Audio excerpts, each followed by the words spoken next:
es un gusto poder participar de esta reunión que es muy importante, la reunión con los médicos, con los pacientes, tratando esta enfermedad tan grave, tan cruel, como dice Isidoro. Y para mí también es una satisfacción verlo a Isidoro, después de todo lo que luchó, verlo también con tantas ganas de vivir, con tantas ganas de hacer cosas, de haber recuperado mucho de lo que perdió como consecuencia de la enfermedad. Y acá dentro de los participantes estoy viendo también al señor Eduardo Mignaco, que Eduardo también es trasplantado de nuestro programa y realmente después o cuando quiera puede dar su vivencia, ¿no es cierto?, sobre esta posibilidad. No, básicamente yo quería transmitirles que el trasplante es en la actualidad una opción absolutamente válida, una opción absolutamente aceptada para pacientes con enfermedad respiratoria avanzada, en los cuales se han agotado todas las medidas terapéuticas convencionales, farmacológicas, oxigenoterapia, rehabilitación, y en donde tanto la expectativa de vida como la de calidad de vida de estos pacientes se encuentra realmente muy limitada, muy acotada. El trasplante pulmonar tiene una historia ya bastante larga, bastante prolongada. Lleva 4 décadas. El primer trasplante pulmonar exitoso se realizó en 1983 en Toronto, en Canadá, justamente en un paciente con fibrosis pulmonar idiopática. Era un hombre de 58 años de edad, con una historia de 3 años de enfermedad, y recibió un trasplante de un pulmón unipulmonar derecho, y el paciente sobrevivió 7 años al implante y falleció como consecuencia de una enfermedad no relacionada al trasplante, falleció como consecuencia de un accidente cerebrovascular.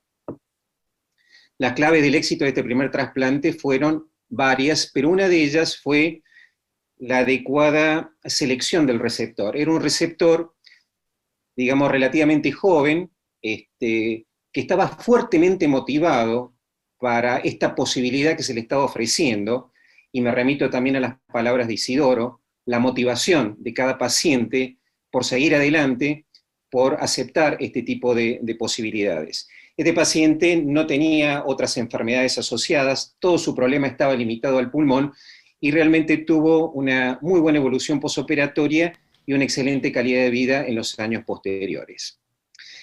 Para conocimiento de ustedes, de este primer trasplante exitoso, el número de trasplantes pulmonares se ha incrementado a nivel mundial en forma marcada, en forma ostensible, y de acuerdo a uno de los últimos informes, a uno de los últimos registros de la Sociedad Internacional de Trasplante de Corazón y Pulmón, se realizan por año alrededor de 4.500 trasplantes pulmonares, y en donde el procedimiento quirúrgico más utilizado en la actualidad es el trasplante de ambos pulmones.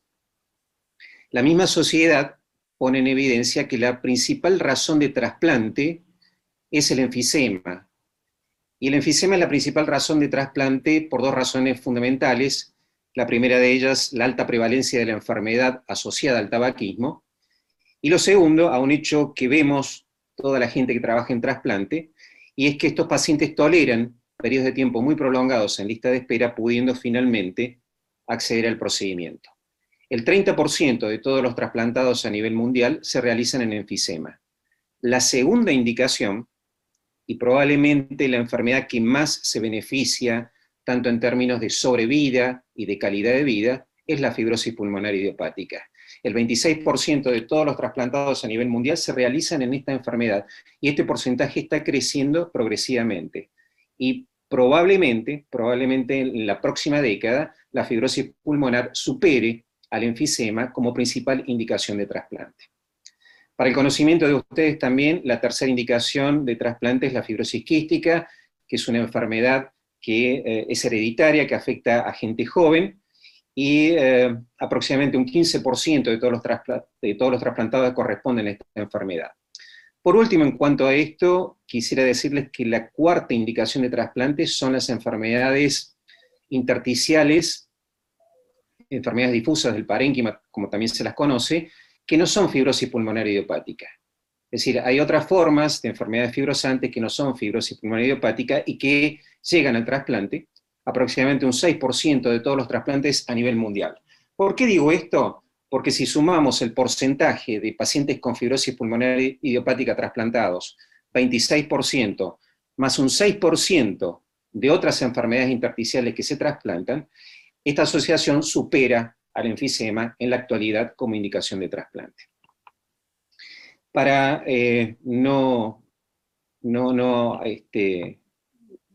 seguir con datos y porcentajes, simplemente quería decirles que en la actualidad los resultados del trasplante han mejorado marcadamente.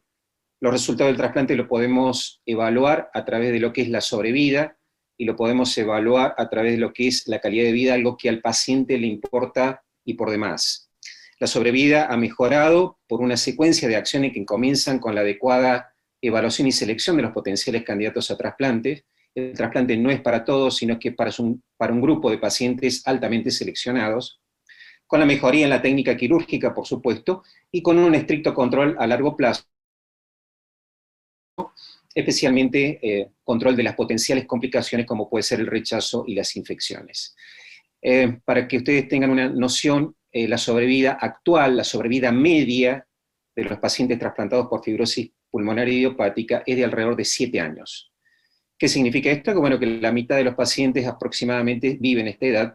Nosotros tenemos en nuestro programa pacientes que tienen una sobrevida muy superior, 15, 16, 17 años, con trasplantes tanto uni o bipulmonares. Y en cuanto a la calidad de vida, sin ninguna duda que impacta notablemente. Hay distintas encuestas realizadas tanto a los pacientes como a los familiares, en las cuales se denota una satisfacción con la salud física y emocional en más de un 80% de los casos. El trasplante pulmonar le permite al paciente recuperar todo aquello que perdió como consecuencia de su enfermedad. Pacientes jóvenes recuperan sus trabajos, recuperan su capacidad para estudiar, recuperan sus actividades sociales e inclusive sus vínculos familiares, que muchas veces, o digamos, el rol familiar muchas veces como consecuencia de esta enfermedad también se va perdiendo. Bueno, todo esto se recupera e impacta notablemente en lo que es la calidad de vida. Así que bueno, por ahí me gustaría escuchar algunas preguntas, y me gustaría también escuchar a Eduardo Mignaco, que está aquí presente, para que nos cuente cuál ha sido su experiencia. Cómo no, buenos días a todos, es un gusto juntarme en esta reunión y tratar de transmitirles mi experiencia, que rápidamente yo tuve más o menos unos 10 años con el diagnóstico de fibrosis idiopática pulmonar, hasta que en el año 11 la enfermedad se puso, o se tornó muy agresiva, que, bueno, se tradujo en aumentar, primero la necesidad de usar oxígeno, y después de aumentar exponencialmente la cantidad de oxígeno que yo necesitaba, hasta que directamente no tenía ninguna posibilidad de movilidad, porque cualquier movilidad me faltaba el oxígeno. Así me interné en Favaloro con el equipo de Juan Manuel Océs. Estuve más o menos una semana en terapia intensiva, y a esa semana apareció un donante y fui trasplantado bipulmonar. Luego de eso tuve alrededor de 15-20 días de posoperatorio, y a los 20 días, obviamente sin oxígeno, y a los 20 días ya estuve en mi casa haciendo rehabilitación kinesiológica para poder volver a recuperar toda la cantidad de músculo y kilos que había perdido. Como dijo Isidoro, hay 2 o 3 cosas muy importantes. Una de ellas es las ganas de vivir que uno le pone, las ganas de seguir adelante y el apoyo que uno tiene para hacer eso, principalmente de la familia, que es lo que le da el impulso para bancarse todo lo que uno tiene que bancarse y tener la esperanza de que todo va a salir bien. En el caso mío, yo llevo exactamente 8 años y medio de trasplantado, fue en septiembre del 2012, y realmente desde el punto de vista respiratorio no tengo prácticamente ningún problema, salvo algún resfrío, alguna cosita que todos nos agarramos, pero no he tenido jamás un problema, no he tenido problema de rechazo, realmente ha sido todo súper exitoso y me ha permitido continuar con la vida normal, con todo lo que yo quería hacer, con mi familia, con mis nietos, en fin, todo lo que un ser humano puede pedirle a la vida para tratar de seguir feliz adelante. No sé, obviamente también como Isidoro yo estoy en la web de Afipia, cualquiera que quiera hacerme una pregunta, que quiera hacerme una consulta, yo siempre estoy a disposición y trato de transmitir mi experiencia a todas aquellas personas que tienen que tomar la decisión de un trasplante. Cuando mi médico neumonólogo me dijo que tenía que empezar a usar oxígeno, a continuación me dijo, mira, Eduardo, la única solución de tu enfermedad es un trasplante. ¿Querés hacerlo o no querés hacerlo? Y en ese momento estaba con mi esposa y le dije, sí, yo lo quiero hacer. Y así fue. Nunca abandoné esa idea. Y acá estoy, contándoles a ustedes mi historia. Muchas gracias. Gracias, Eduardo. Muchísimas gracias. La verdad que ojalá pudiéramos tener tiempo para tantas experiencias así. Gracias, Juan, por invitarlo a Eduardo también. Jorge Yomi hace una pregunta, Juan, que dice, me llama la atención que la fibrosis pulmonar idiopática sea tan importante en los trasplantes cuando el promedio de edad de detección es muy parecido al límite máximo, 65 años, por lo menos aquí. ¿Ese límite existe en todo el mundo? Bueno, sí, es una pregunta importante, es una pregunta interesante. La mayoría de los programas de trasplante suele poner un límite de edad para incluir a pacientes con enfermedades respiratorias crónicas, y ese límite ha ido variando con el tiempo. Inicialmente eran 60 años, después se pasaron a los 65 años, y actualmente le diría a Jorge que el 25% de todos los trasplantes a nivel mundial se hacen en pacientes con edad superior a los 65 años. ¿Por qué no se trasplantan pacientes de mucha más edad, 75 años o más? Porque las complicaciones posoperatorias se incrementan con la edad. Por eso es que cada programa, de acuerdo a su experiencia, trata de poner un límite. La realidad es que a medida que se va teniendo más experiencia en el manejo del posoperatorio, en el manejo del cuidado integral del paciente, los límites de edad se van corriendo. Muchas veces, especialmente para nuestro programa de trasplante, es importante considerar cómo es la edad biológica del paciente y no tanto lo cronológico. Hay pacientes que tienen 60 años y están muy mal, su estado general es muy malo, tienen muchas comorbilidades, muchas enfermedades asociadas, y lamentablemente esos pacientes no los podemos trasplantar. Sin embargo, hay pacientes que tienen 69, 70 años, y donde el único problema está a nivel respiratorio. Durante la evaluación pretrasplante, que se hace un chequeo general, se los encuentra que está en buenas condiciones y que no tienen otras enfermedades, y estos pacientes son aceptados para trasplante. En nuestro programa especialmente, el paciente con más edad que hemos trasplantado tiene 72 años, justamente con una fibrosis pulmonar idiopática. Gracias. No sé si le pude responder a eso, Jorge. ¿Va bien, Jorge? Hola, sí, va perfecto. De todos modos, yo cuento muy corto mi experiencia.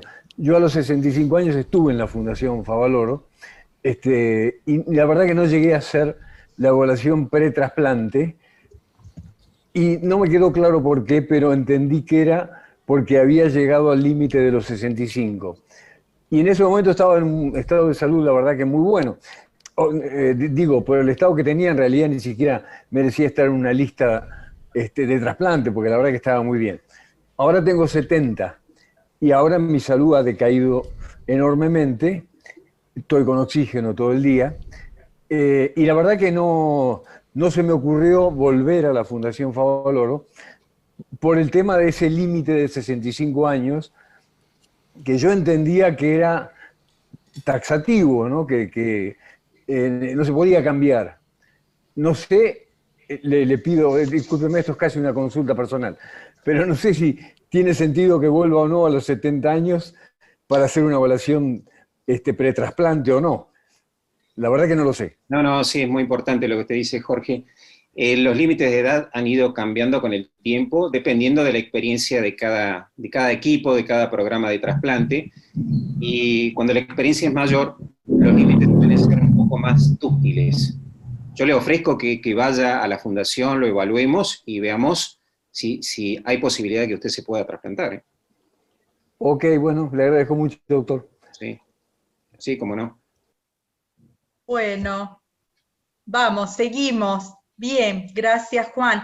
Hay otras preguntas, doctor Osset, por ejemplo, bueno, ya la dijo, cuánto tiempo puede vivir una persona con el trasplante de pulmón. También habló del trasplante bipulmonar como la elección, porque dice que se considera para decidir si el trasplante puede ser de un solo pulmón o de ambos. Está bien la pregunta, Beatriz. Lo ideal siempre es el trasplante bilateral, porque ofrece al paciente, digamos, una expectativa de vida superior. Eso está absolutamente demostrado. Pero por otro lado, hay un serio problema que es la escasez de donantes. Muchas veces con un donante podemos trasplantar a dos pacientes con fibrosis pulmonar o a dos pacientes con enfisema. En Argentina la tasa de donación efectiva es muy baja, cuando lo comparamos con países como Estados Unidos, como Europa. La tasa de donación efectiva es de 1 por millón de habitantes. Es una tasa de donación, te diría, 6-7 veces inferior a lo que se ve en otros países donde se trasplanta mucho más. Es por eso básicamente que se mantiene el trasplante unilateral, porque con un donante podemos llegar a trasplantar dos pacientes. Ahora, el trasplante bilateral es absolutamente mandatorio y es obligatorio en un paciente con fibrosis pulmonar idiopática que tenga una complicación que se llama hipertensión pulmonar. Cuando la hipertensión pulmonar, que suele complicar la evolución de los pacientes con fibrosis pulmonar, está presente, la indicación precisa es el trasplante de ambos pulmones. Así es, gracias Juan.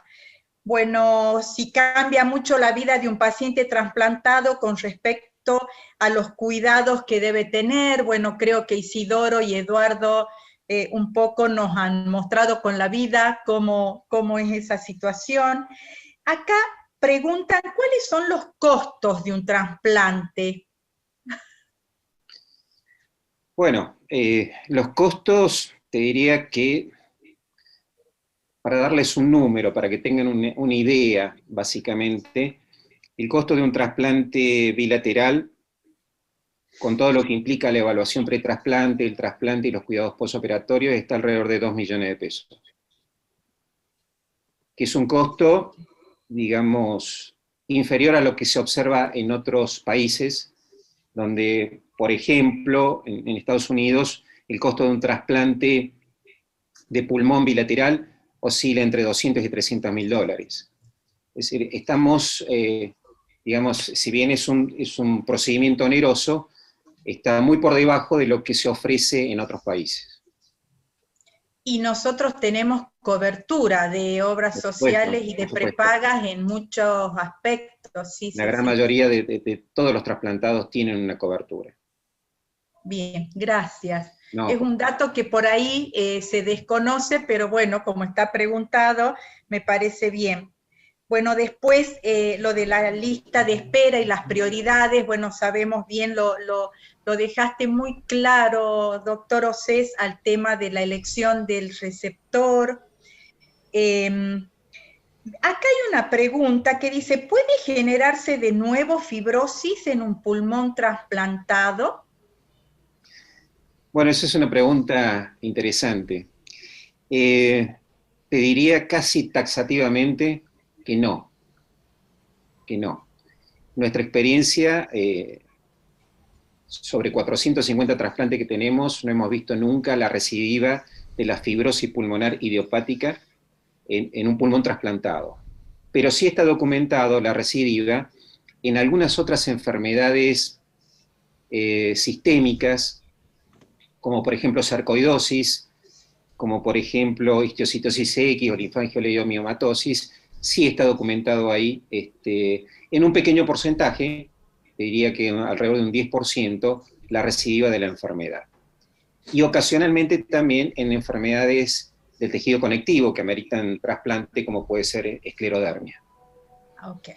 Pero no en fibrosis pulmonar idiopática. Bien, gracias. Después, por ejemplo, el mismo paciente que hizo esta pregunta dice, ¿debo continuar con los antifibróticos luego del trasplante?